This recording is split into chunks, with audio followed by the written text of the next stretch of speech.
Jackie, Yes. would you mind sending a link to this meeting to Robert? I can't, I don't know whether oh, hang on Yeah. a minute. I got on. Okay, good. He's here.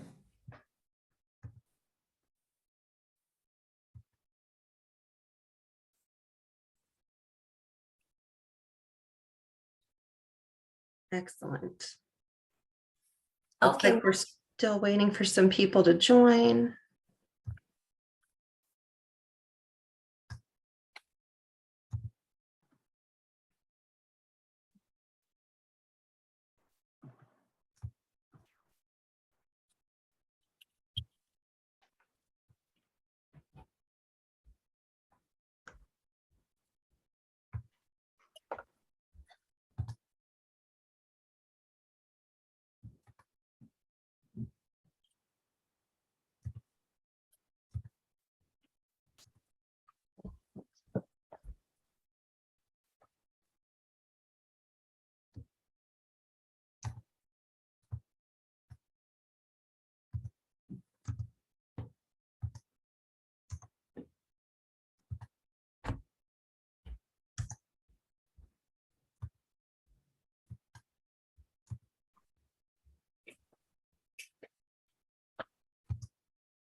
Okay, we'll give people a few minutes more.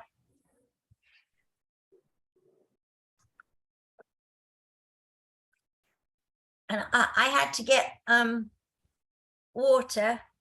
We're going to be hotter than Death Valley, apparently, today. So I'm prepared, I hope.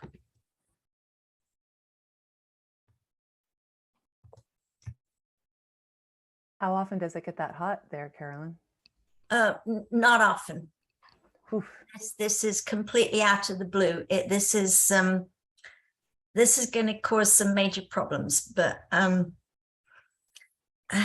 that's what it is. You know, living in this uncertain world right now.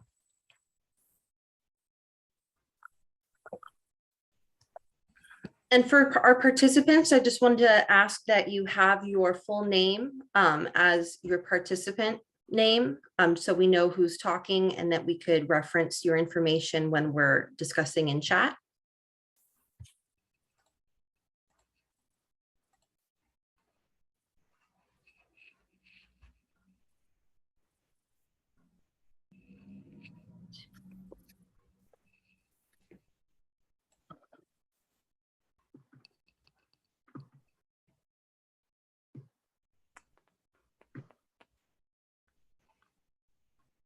Thank you, Yen. Oh, hi, Yen. I heard your name. Yen works at OCCN with me.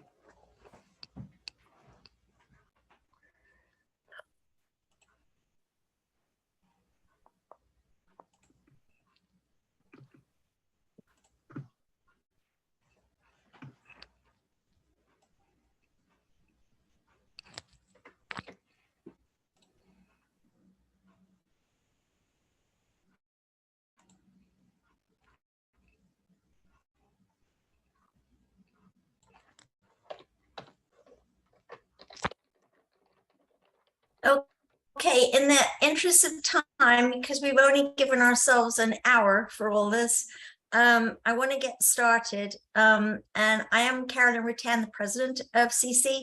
I'm going to use CC a lot. That is the acronym for our society, the California Society of Environmental Analysts. And I want to start saying thank you for signing into our meeting and remind you that this is a Zoom meeting, not a webinar. with a 100-person maximum. We will be having a dialogue with you through the chat only. And that's going to be monitored by all the CC directors who you can see on the screen. The meeting will be recorded and the chat will be retained as a transcription. The meeting recording will be posted on our website, calanalysts.org. If we're not able to get to all the chat questions at this time, we will after the meeting.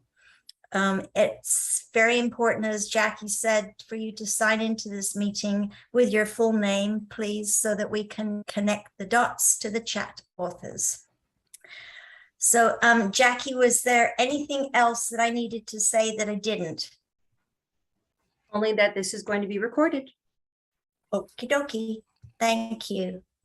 Okay, so we're here to encourage you to become a society member by letting you get to know us better. And if you are already a member, then thank you very much for your support. I am Carolyn Rattan, the Society's president and co-founder. I work at a nonprofit the one person being me, lab in Northern California, the only accredited lab in Lake County. I currently perform microbial I can do right now. I'm new to the profession of environmental analyst, but am from another very regulated industry, pesticides. I'm a card-carrying pest control advisor. So I know rules and regulations very well. I started my new professional career as an environmental analyst at a time of sweeping change in the industry, the move to work under the T&I standard. In my fervor to learn as much as I could about the new standard to which I would be working, I came across the Florida Society of Environmental Analysts that had existed since 1979. They are over 40 years old. And I was a bit kind of distraught, really, that there wasn't such a society in California. So because I think the Florida Society of Environmental Analysts started for precisely the same reason as CC now exists today, because it takes the community of environmental analysts, all of us together, to develop and maintain a high level of excellence in the collection, analysis, and interpretation of environmental data. And both Florida and California agree that a professional society is the appropriate forum for dealing with the increasing complexity associated with identifying more and more sophisticated chemical and biological parameters, establishing uniformity of procedures, quality control, and professional ethics and integrity, so we can take pride in what we do and how we do it. So that's a little bit about me. Now, I would say for those who are not members, please consider becoming a member of the society. It's only $30 a person, $100 for vendor. But now I'm going to leave it to the other directors to introduce themselves briefly and explain why they think the society is necessary today. So can I start with Rachel, please? Sure. Hi, I'm Rachel Van Exel. I work for Orange County Sanitation District in the quality assurance team. Let's see, I used to work first out of school. I worked for a private lab called Del Mar Analytical as an inorganic analyst, doing all the things you can think of, wet chem and things with some extractions, cyanide, phenols, surfactants, and instrumentation, IC and ICP mostly. And then moved to the sanitation district, where I really focused on LIMS administration and some data management as part of the quality assurance team. And then I had a child and was able to take this opportunity that was presented to me, which was to transfer to a different division within our department. And I worked in biosolids management for a little over 10 years and, in a part-time position. And then in 2017, our lab manager brought me back to the lab, and I've been part of the QA team ever since. I'm officially still part-time, but I do put in quite a few extra hours. It was, I believe, 2019 where I attended the what was that, Fort Lauderdale? The TNI conference that was in Florida. And I saw the FSEA, Florida Society of Environmental Analysts, they gave a presentation, and it just was so inspiring because their society really has so much to offer all of the analysts in their state, and they have such a large group that does so much. It's a little overwhelming, but I thought, wow, I can't believe we don't have this, and how do we make this happen? And I spoke with someone and they said, you're not the only person to think this, and they put me in touch with Carolyn, and the rest is history. Unfortunately, COVID hit, so we're still trying to get this society kind of off the ground, but we're so thankful to those of you who are here with us today. I'm really excited, honestly, about this society. I think that for me, the biggest advantage would be all these questions that we have that arise during the lab workday, and we talk amongst ourselves and within our own lab. It would be so great if we had a stronger community that we could reach out to and say, what do you do in this situation? How do you handle this? You know, the regulators can be involved and say, well, we kind of think you need to do it this way, or at least make sure you don't forget this point of it. And that's what I really look forward to. And I will tell you a little bit more about that later. Okay. In my free time, by the way, because I figured I'll let you know, I like to play beach volleyball, and I have a child who plays soccer, so I watch a lot of soccer. And National Women's Soccer as well. I've gotten pretty into that. That's it for me. Thank you. Thank you, Rachel. How about you, Stacy? Let's hear what you do in your working life. Hi, everybody. I'm Stacy Fry. I'm the secretary of CSEA and also the current quality control manager or quality assurance manager at Babcock Laboratories. Babcock is in Riverside, California.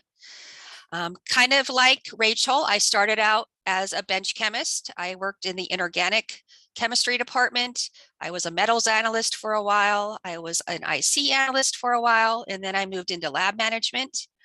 After being a lab manager for a few years, I moved into QA, and that's where I am in my current role. I am also very excited to be part of CC and see what we hope to accomplish moving forward. In being in the environmental field for many years, there have been many times where I've come across an issue with a method, trying to get a new procedure in place. I might have a quality control issue, and I really wish I had someone or somewhere other than inside my laboratory that I could reach out to, ask for advice, because I know everybody deals with the same types of issues. And many of us labs, both small and large, we all deal with these types of issues. We're also trying to, implement new technology and new methods. And CC is just going to be the place to go to get that assistance, guidance, and then also we would love for people to share their information with us so that we can get it out to the whole community. And that's it. Thank you, Thank you. Stacy. How about you, Katie? Hi, everybody. I'm Katie Payne. I'm with Enthalpy Analytical, which is a growing commercial laboratory network. My specialty is aquatic toxicity testing or bioassay. So I'm the girl who puts the fish in the cup. I've been in this career pathway for about the last 15 years and have worn a lot of different hats along the way. I also started as a bench analyst, spent some time in project management and operations management. Also spent a pretty good chunk of my career in quality assurance and was responsible for helping my lab make the transition to TNI accreditation. And now I'm currently focused on business development. So I understand toxicity testing and the laboratory community from a lot of different angles, just because I've like I said, have worn a lot of hats and continuing to learn and grow and develop in different ways.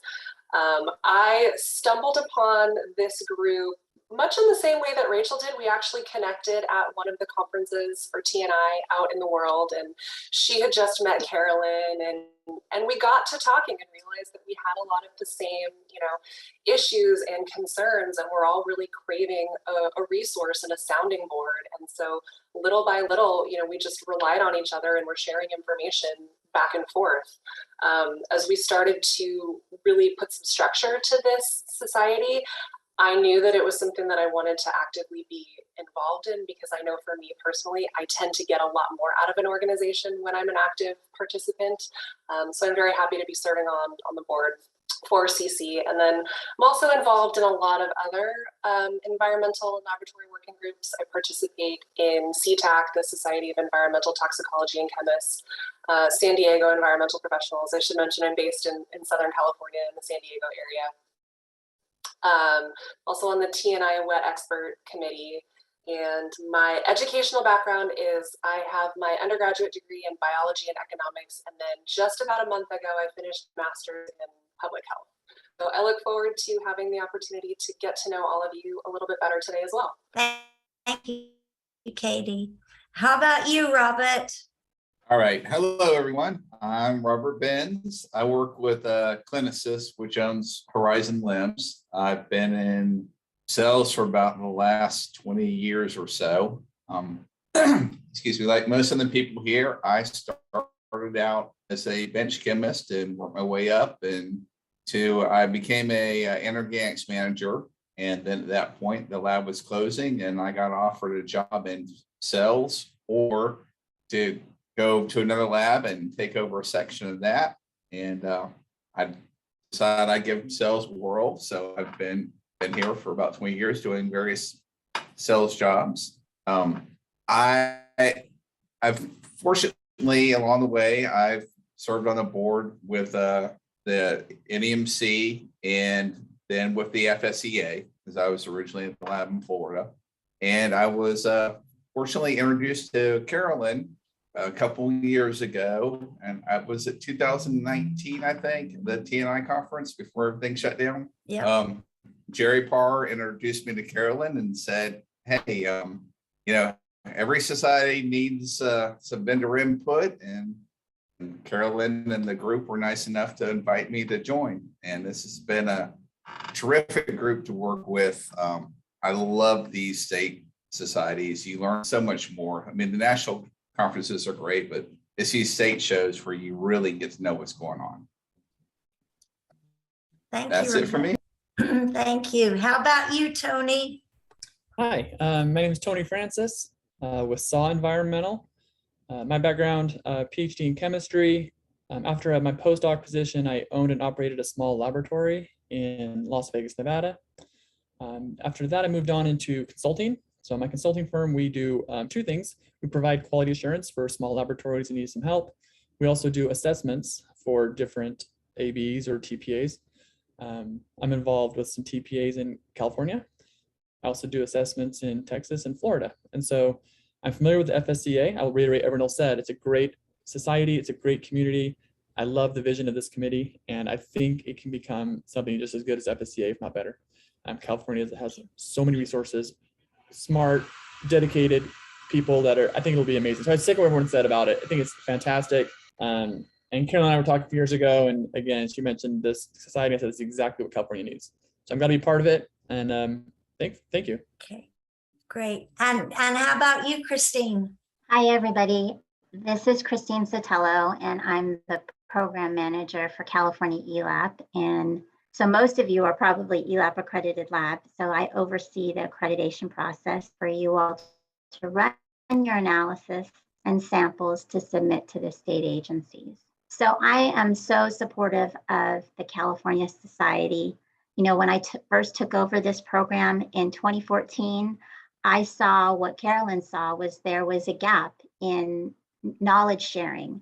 And we would often receive questions from laboratory professionals that we accredited, and we were teetering on the side of consulting and providing advice as opposed to providing regulatory direction, which is what our role and responsibility is. And so knowing that that's not the area or space that we should be in. I was thinking, where do these laboratory professionals, where can they get help from? And what I saw was there were really only two entities. It was the American Council of Independent Laboratories, and that represented private labs and commercial labs. And then the very popular CWEA, which represents municipal agency laboratories, but only wastewater labs. So even the drinking water labs didn't have a community that they could come together with, and it was siloed. So getting together and finally meeting Carolyn, I could see the vision that she had, and I was 100% team CSEA. So I'm really glad to be here to be the bridge between what the regulators, can help to support the lab community and the vision and the mission of CSEA. So that's why I'm here. Okay, great. Thank you, Christine. And now, if anybody has any questions of us, please go ahead and put questions in the chat. We want each other to have a dialogue going here. And as a way to kind of break the ice a little bit, I've got a few questions that I'm going to pose to each of the directors so that you can learn a little bit more about our passion for what we're doing. And for me, I questioned myself by saying, what have you implemented that has streamlined the microbiology methods? Because I have started my lab career in microbiology, and only because the hold times for microbiology is so short. And so I wanted to help the wastewater and the drinking water industry in my county, because I'm the only accredited laboratory in the county. So before, they were having to drive samples an hour and a half, 2 hours away. So that's not easy. So in my building up of my knowledge and information based on the T&I standard and the logic in it, I just set out an Excel sheet which goes through every single point or item that has to be recorded. And that doesn't matter if it's just to do with the method or to do with quality control. And I really do think that everybody that is in the analytical industry and working by a particular method should actually read the entire method word for word, because there's a lot of stuff buried in there that maybe, if you've never actually read it all the way through, you wouldn't realize. And a lot of that kind of buried stuff, that verbose stuff, can be very helpful because it's there for a reason. And so another thing that I do like, I use standard methods for both wastewater and drinking water. And I really do like the layout of standard methods, because standard methods has the method. That's fine. But it also has a whole separate section for quality control. So when you're reading the standard methods, you need to read the standard method. That's fine. But then don't forget, there's another section you need to read, the entire quality control section, because that helps you do the method correctly. And so I really do kind of appreciate all the work that went into that standard method. And if I get a chance, I will say thank you to those authors one of these days. But anyway, that's just a little bit more about my way of dealing with the reporting aspects of what I do in my lab. And it's it's always helpful for me to be able to pick up a phone or email or text somebody who is doing what I'm doing. And that again is the reason why the society exists. Okay, so now I'm going to ask Rachel, do you have any recommendations for implementing a management system? Yeah, thanks. I just wanted to mention what I think all of us honestly know, which is to keep it simple. As I mentioned before, I had worked in biosolids management, and biosolids management falls under ISO 14001, which is an environmental management system, but it has a whole lot of overlap with ISO 17025. And I've seen both the biosolids management and the quality management system at OC grow. And sometimes you grow in such a way that you realize some of the practices that we've implemented aren't that sustainable, and maybe we need a different approach. And the idea that I wanted to share is take what practices you already have in the lab and see if they fit the requirements for the management system. Like, don't develop new processes if you don't need to. And really try to keep it simple, because ultimately we have to maintain all of these new processes and practices that procedures and policies and whatnot that we document and make part of our management system. So I just think it's really beneficial, especially for labs with multiple analysts. And sometimes analysts are resistant to change, because for all of us, change can be hard, because especially in the analyst world, we know a lot of the change just means more work in a way. So really just the idea of take an existing practice and tweak it as little as possible to try to meet the requirements of the standard. That's mostly what I have to add on management system. Oh, actually, and then I will say, and make sure you document all of it. So maybe you have a practice that totally works, but it's not documented properly enough. That's going to be key, because you could almost justify anything as long as you do what you say and say what you do, right? So everything has to be documented. And yeah, that's mostly it. For initial impact, obviously review the standard, compare it to what you already do, and then just try to take already doing, and hopefully you're meeting the standard and don't have to change that much. It looks like Carolyn stepped away. So honestly, if it's okay with everybody, I had wanted to give a tour of the website. So I'm just going to take the opportunity to do that now, if that's all right. Making sure I don't have anybody chatting anything to me. No chats, you should be good to go. Okay. So this is our CC or CSEA website. It's CalAnalysts.org. It's always under development, so there might be a little bit of outdated information, and anytime you would like us to add content, anything that would be useful for you to see, please join, let us know. Oops. Please let us know. And there is a contact button here where you can send us a message, and we don't always check those messages every day, but we will get back to you. Let's see, Christine, is there? Yeah, Somehow you got muted. I'm not sure. so I wanted to say about your comment about the website that we can post job postings for your organization on our webpage as well. So you can reach out to us to do that. I don't know if that's part of your tour. It is, it's here. I thought I knew where.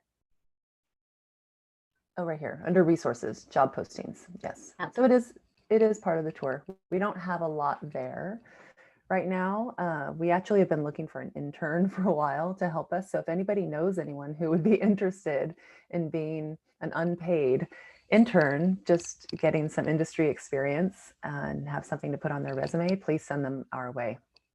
Again, you can contact us here. And also, does everybody have access to our emails? And if not, then I guess contacting us through the website is going to be the easiest way to go. But feel free to email us if you do have our email addresses already. So this is the homepage, obviously. Events will pop up here, and blog posts will sometimes show here at the bottom, our most recent blog posts. We share a lot of information that comes from the Water Board and EPA, and then also our vendors. So we have a page here showing our vendor members so far. So if you're ever looking for someone who you know already supports the lab industry and, you know, the best way possible, I guess, you could take a look here. We just have a few so far. And Robert, our vendor member, board director, is with Horizon Limbs. So take a look here sometime. I really wanted to point out, I actually had a couple notes to make sure I don't forget. So the blog, hopefully you're receiving our emails already, but if not, please do subscribe. And I think that's down here. Oops, go back.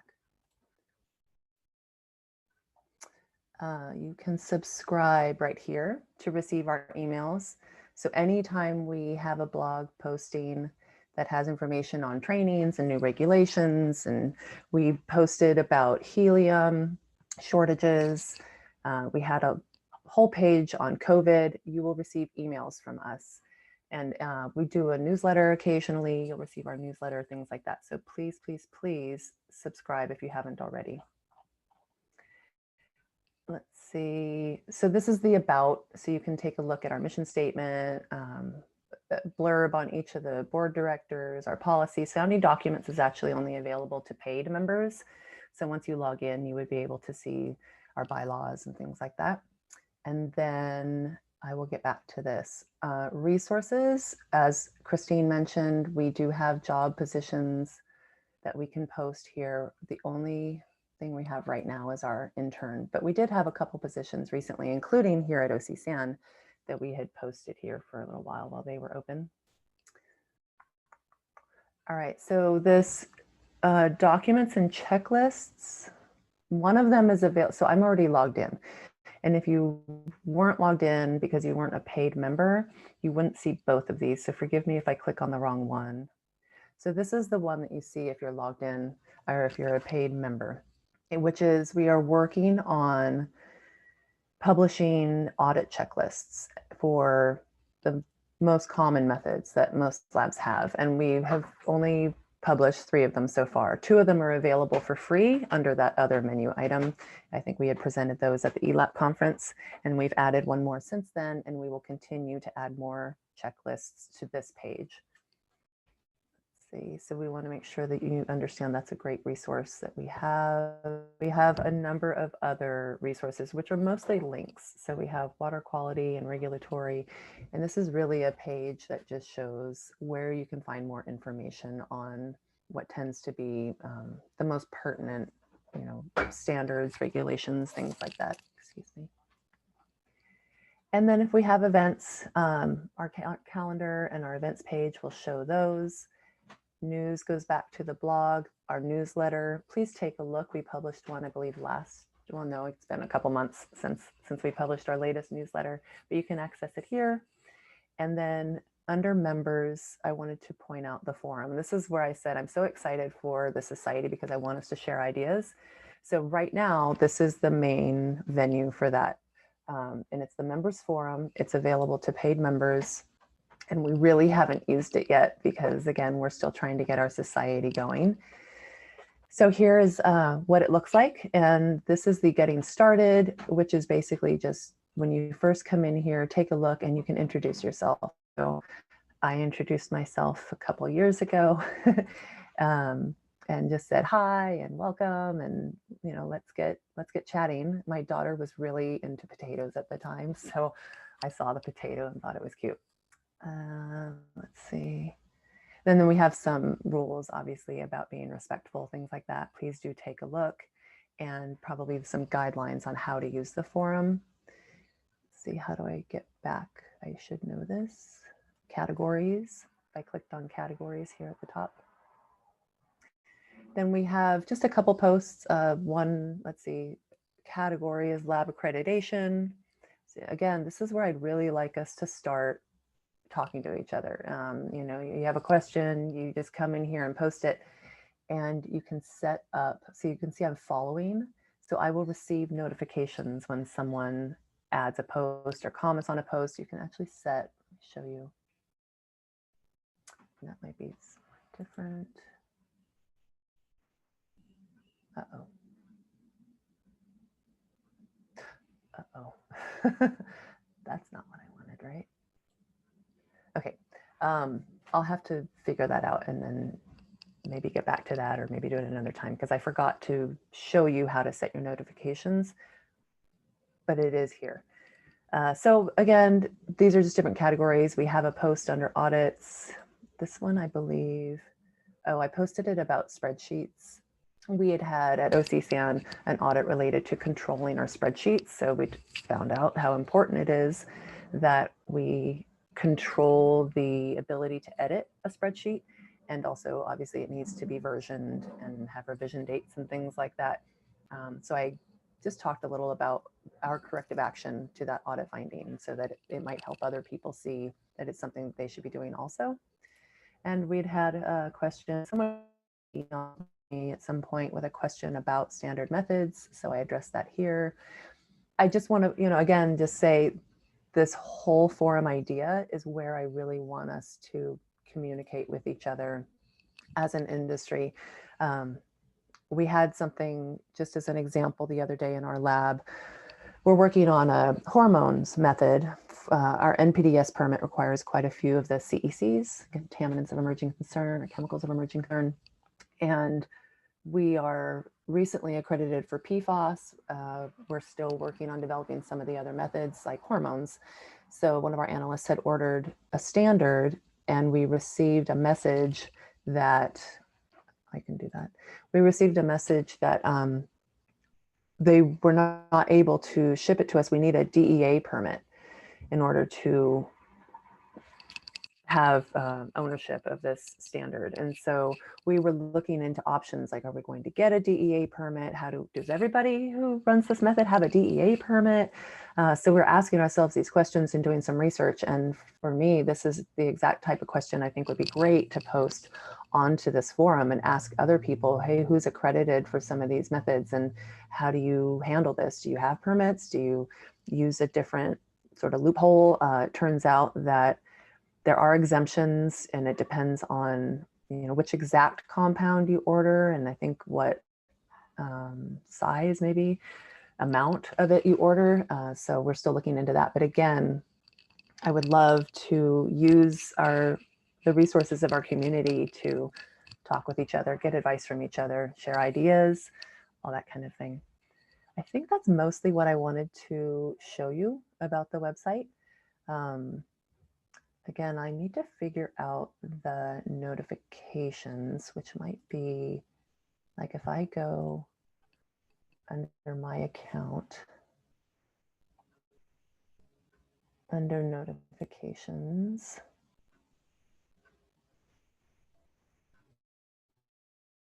It's a little slow, I think, because I'm sharing. Oh, that's not settings.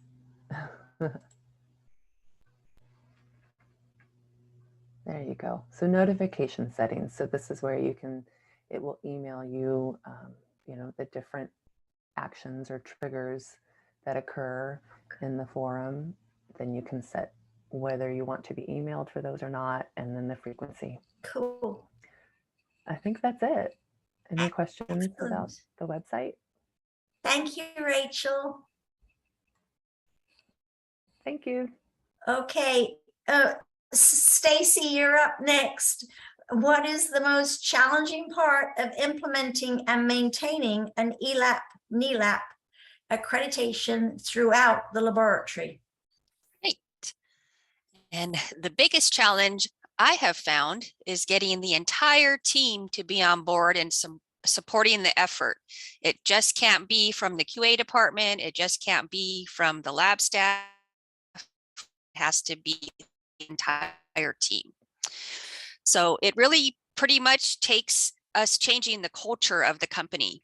The company culture, we need to embrace We need to embrace our accreditations, our requirements, the processes we need to put in place, and we need to get everybody on board by showing them how it does make us ultimately overall a better laboratory. You know, we're higher quality laboratory. We have clients that, you know, trust our results. So that's what's very important, to get everybody to see the big picture. I'm not going to lie, when I was in the bench chemist, when I was a bench chemist and our QA manager came through and said, hey, everybody, we're going to apply for certification, and started telling us everything that we needed to do. Both myself and my coworkers, we were all like, crap, now what do we have to do? Why do we have to do this? It's ridiculous. Why do we have to write everything down? We already know how to do our jobs. Why are you doing this to us? So we did see the light. So you need to get everybody to see the light and not only understand what we have to do, but why we have to do it and why it's important. It does make you a better lab. And in terms of, you know, writing everything down, the first time you come across in your laboratory a QC issue with an analysis, you're having contamination and you can't figure out where it's coming from, you failed a PT, anything like that, people begin to see the importance of us documenting everything, following specific processes and standards, you know, making sure our instruments are identified, you know, our reagent logs are complete. Everybody sees the benefit of this. It just makes it much easier. And the other challenge also is consistency, making sure that everybody in your company is consistently following the same processes and procedures. We sometimes have, for instance, we have in our wet chem laboratory, we have been using tablets for our daily scales and temperature readings and things like that, because in a DOD assessment that we had recently, we cannot use notebooks. We have to have something that's bound, or it has to be electronic. So we implemented the electronic system throughout the laboratory. And now we have my organics department, they would like to use something different. And it's trying to get just, you know, it's much easier to maintain the systems if everybody's doing the same thing and following the same systems and everybody's communicating. And then I would just like, as Rachel mentioned, if in our industry, if it's not written down, it didn't happen. So you can talk yourself blue in the face and tell an auditor, I did this, or but if it's not written down, you have no proof of it. So those are the challenging parts, I would say. Thank you. Thank you very much, Stacy. Okay, let's move to Katie. I have a couple of questions for you, Katie. I want to know what makes toxicity testing different from other types of laboratory analyses, number one. And number two, what were some of your biggest challenges in implementing the TNI standard in a toxicity lab?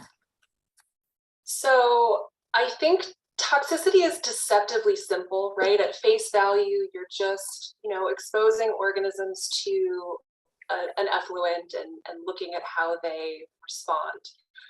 One of the things that makes it different from some of the other types of analyses that we're more familiar with is that we're working with live organisms, and they don't always behave the way that we want them to or that we expect them to, right? Analytical chemistry is typically much more instrument heavy, right? So it's a little bit more straightforward in how you perform your calibrations, how you do your documentations. When you're working with fish or other live organisms, a lot of those same principles apply, just in a slightly different way, right? We need to make sure that all of our organisms are in good health before we expose them to our test material, because we need to be sure that any response we're seeing is because of something that's actually in that sample and not just because the organisms were in poor health to start.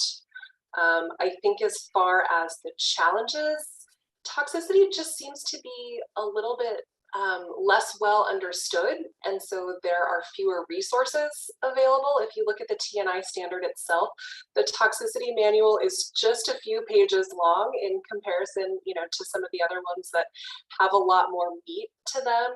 And so really for me, as I was trying to, you know, implement the standard in my lab, it was a lot of talking to people, right? Talking to my peers, talking to regulators, talking to assessors, and figuring out how to meet those requirements. And Rachel sort of touched on it earlier about taking what we already have and making it fit the standard. And I think the other challenge, not to hate on my chemist friends, but a lot of the toxicity resources were written by chemists who aren't necessarily as familiar with the toxicity methods, or maybe haven't worked in a toxicity lab. And I think it just requires a different way of thinking about things. So I know toxicity is a little bit less common in the environmental industry as far as NPDES permits that require it and things like that. But I will say I'm happy to be a resource for anybody who has toxicity questions along the way. Thank you.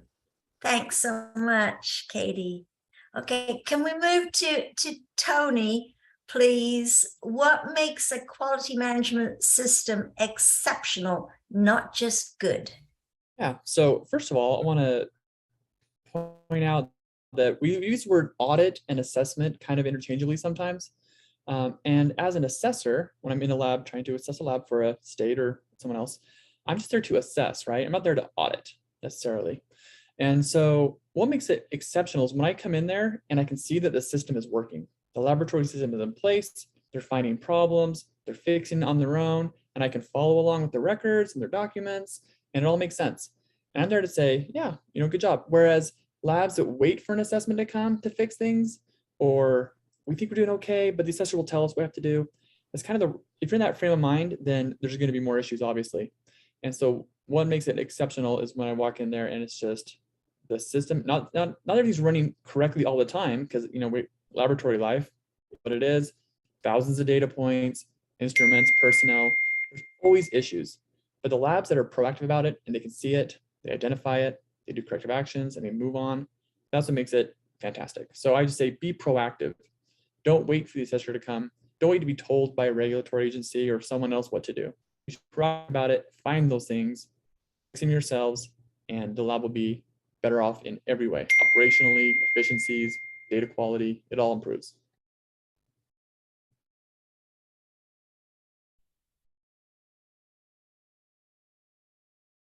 I think you're muted, Carolyn.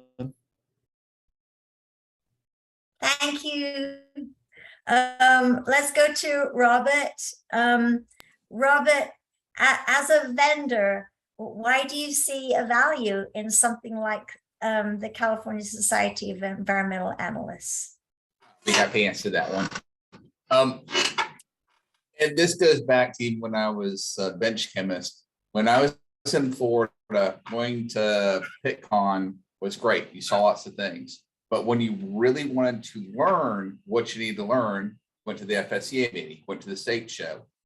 And as a vendor, it's the same kind of deal, because you can go to the big conferences, they're fun. But if you really want to learn about a particular state, if you really want to learn about their regulations, how things are applied, the state shows are the place to go, and you get a much more intimate knowledge of your clients and what they need versus what you might think they need. So I think these state, hands down, if I had to go tell a brand new salesperson, which show should you go? It should be a couple state shows to start. You learn so much more. Thank you. Okay, and Christine, let me ask you a question. Why did you join the society as a board director? And what do you see yourself contributing to the society? So I joined this society, as I mentioned earlier, because I really believe in the mission. I saw a gap in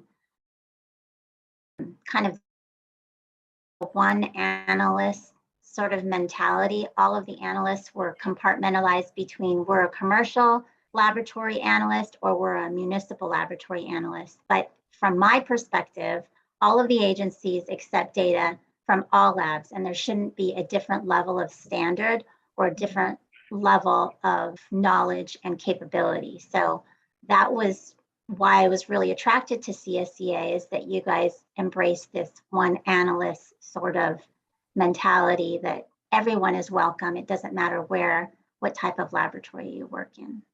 And Great. where I can contribute, I think, is just helping the society keep an eye on, the new regulatory requirements or changes in the industry. Me help provide the society, information on what other states are doing, what the industry is moving towards, so that the society can move in that direction as well and help all of the analysts.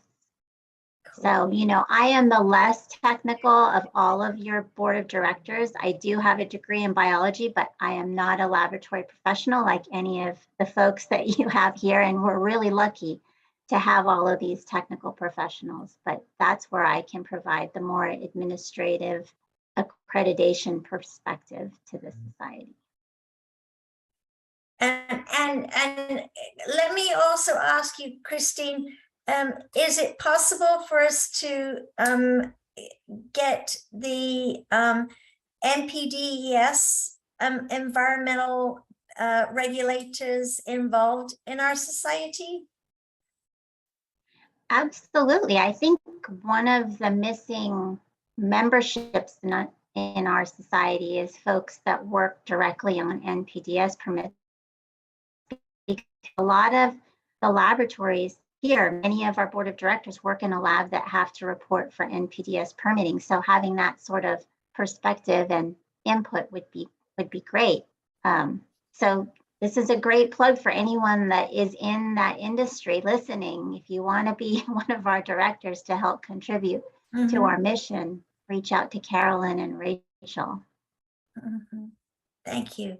And I would also say to anybody that has joined us today, or anybody that you know of and you think would be appropriate for this, please consider becoming a board director. The more board directors we have, the better a society, in my opinion. So I mean, up to a certain point, of course, but if you are interested, please let us know, because more hands means slightly less work at times, so that would be great. Do we have any questions, please, of the board?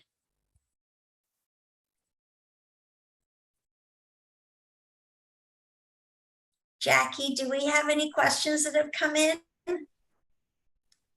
It does The not one thing appear. I'll mention, there was a David Johnston who had mentioned that he was having trouble obtaining 0.1 normal iodine. Obviously a technical question. I said that would be perfect for the forum, but I'll just throw it out. And I believe he already had to leave, but throwing it out there to the people on the call, since we don't have any other questions at this time, maybe if any of you know that you have that in your lab, that maybe we could get back to him with that information. And I've asked the question in our lab as well. Okay, great. Thank you, Rachel. I can ask some questions. Great. Yeah. Sorry, I came a little late. So do you have a story behind the logo?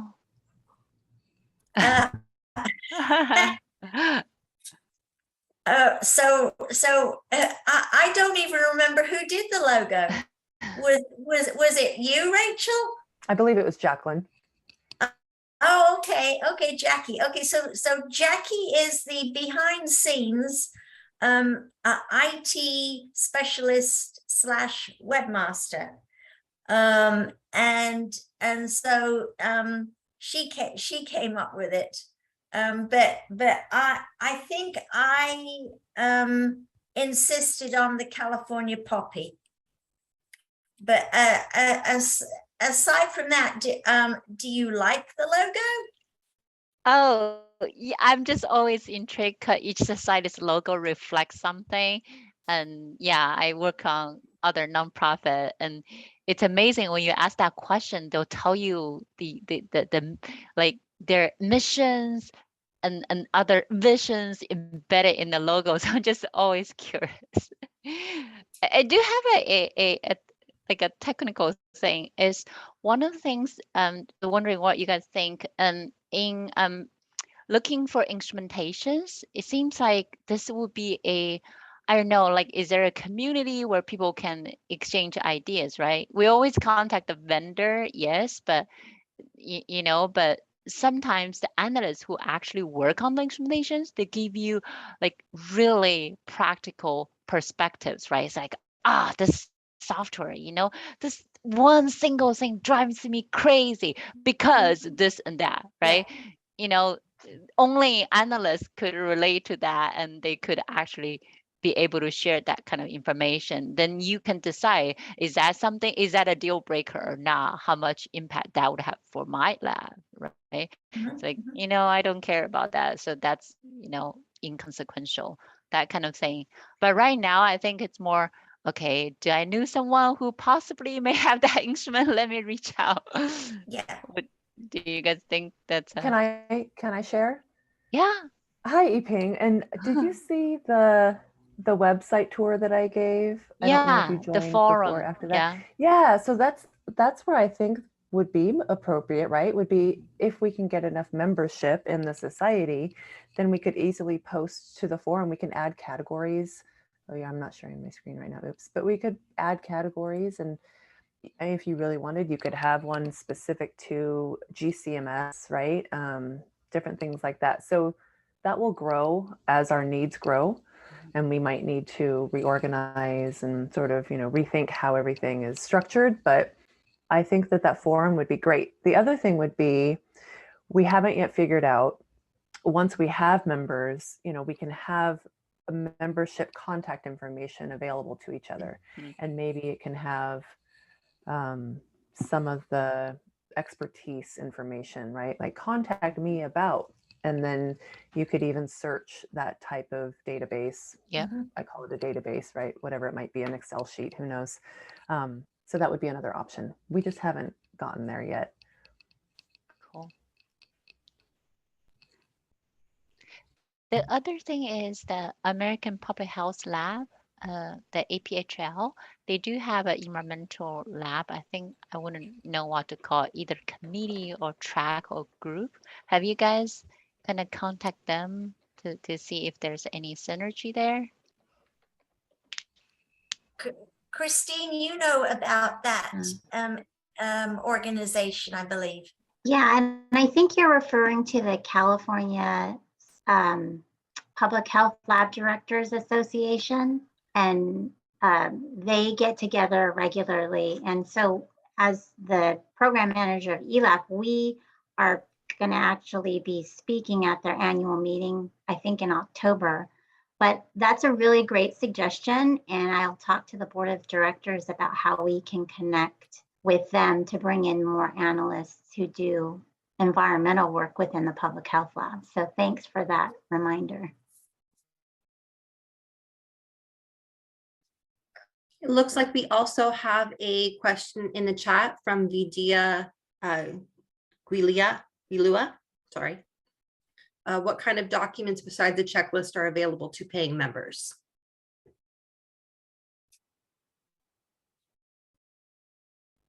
So to paying members, we have the three checklists right now. We have and then because I'm the author of the checklist, and so I started with what methods I do. So I do standard method 9223 and standard method 9221. And so we have those two up, and then I am thinking about doing BOD and taking that on as a completely new analysis. And so I've done a checklist for that one too. And I think I've got a heterotrophic plate count checklist nearly ready to go. So I'm getting them ready, done as quickly as I can. And if you have any real preferences right now, let me know and I'll put them at the top of my list.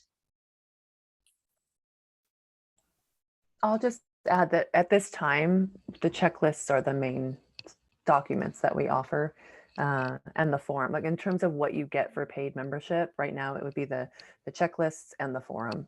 And certainly if there is something else you're interested in, let us know, because right, that's the whole point of the society, is to be a resource for each other.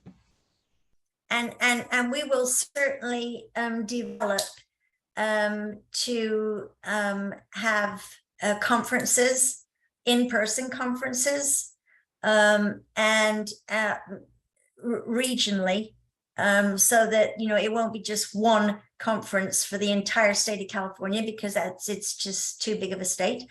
So we'll probably divide it into two, if not four. I think Florida has 6 different regions for their society.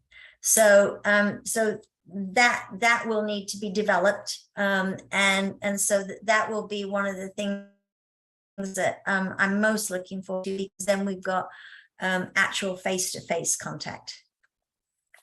So anyway, we are at time right now.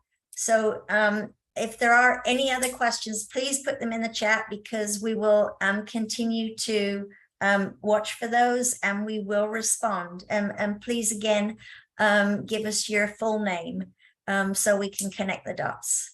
Okay, and thank you so much for your time. This has been really wonderful.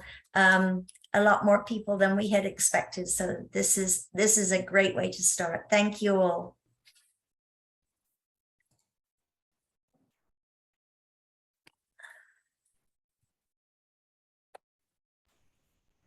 Thank you, everybody, for coming. Thank you, everyone. Thank Bye. you, everyone. Thank you.